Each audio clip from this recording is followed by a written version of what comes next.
Hello, this is Gaurav Lat, your big bull coach. जारी रखते हैं हमारा डेली सीरीज। आज क्या हुआ और आगे क्या होगा। आज यानी 8 मई 2025 के लिए बाजार खुले हल्की सी कमजोरी के साथ खुले। उसके बाद बाजार ने तेजी बनाने की कोशिश की पर वो सफल नहीं रहा। बाजार एक सीमित दायरे में ही रहा, डावाडोल ही रहा। और फिर जैसे कि दिन आगे बढ़ा, 12 बजे के बाद धीरे धीरे रिस के बाजार गिरते चला गया। बाजार में रूमर्स फैल गए थे 12 बजे के बाद कि कल रात को फिर से एस्केलेशन हुआ है। इंडो पाक मिलिट्री कॉन्फ्लिक्ट जो ऑनगोइंग है उसमें कुछ एस्केलेशन हुआ है। वो पर प्रॉब्लम ये था कि वो रूमर्स ही थे, कुछ कंफर्म रिपोर्ट्स नहीं थी।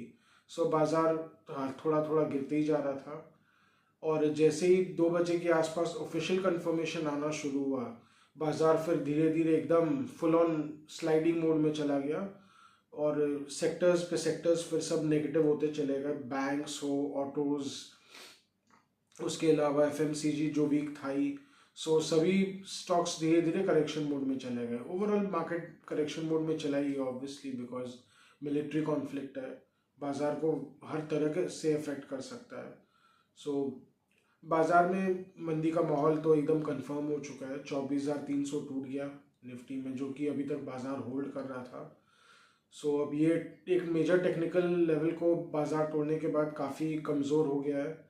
और जैसा कि अभी और फिर से फर्दर एस्केलेशन हुआ है, पाकिस्तान की ओर से फर्दर स्ट्राइक्स किए गए, टारगेट किए गए, मिलिट्री टारगेट्स को भारत के अंदर टारगेट किया गया है, जो कि फिर ये कंफर्म करता है कि और फर्दर एस्केलेशन होएगा ही होएगा। ऐसे केस में गिफ्ट निफ्टी ऑलरेडी 400 पॉइंट्स नीचे है।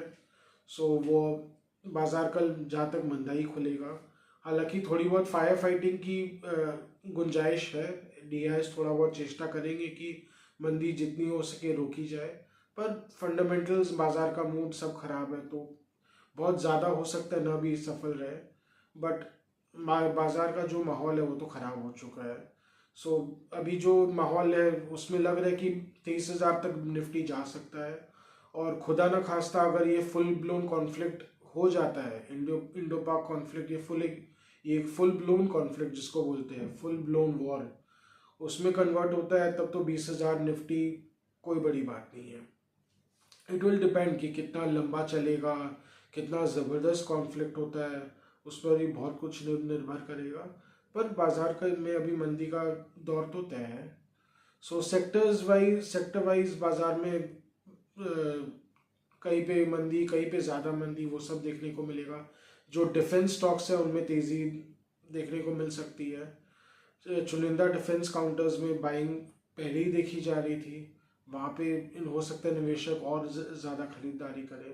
पर चूंकि वैल्यूएशंस ऑलरेडी बहुत हाई थे, उनके बहुत ज़्यादा बढ़ने की स्कोप भी यहाँ से कम ही लगते हैं। कहीं ना कहीं बाजार सभी को, म्यूचुअल फंड्स है वो भी अकॉर्डिंगली रिएक्ट करेंगे।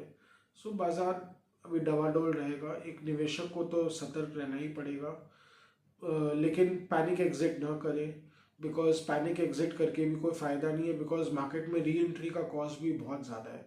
ये कॉमन क्वेश्चन मुझसे पूछा जा रहा है अभी इन दिनों में, गिवन द मिलिट्री कॉन्फ्लिक्ट्स, कि क्या बाजार में सब बेच देना चाहिए।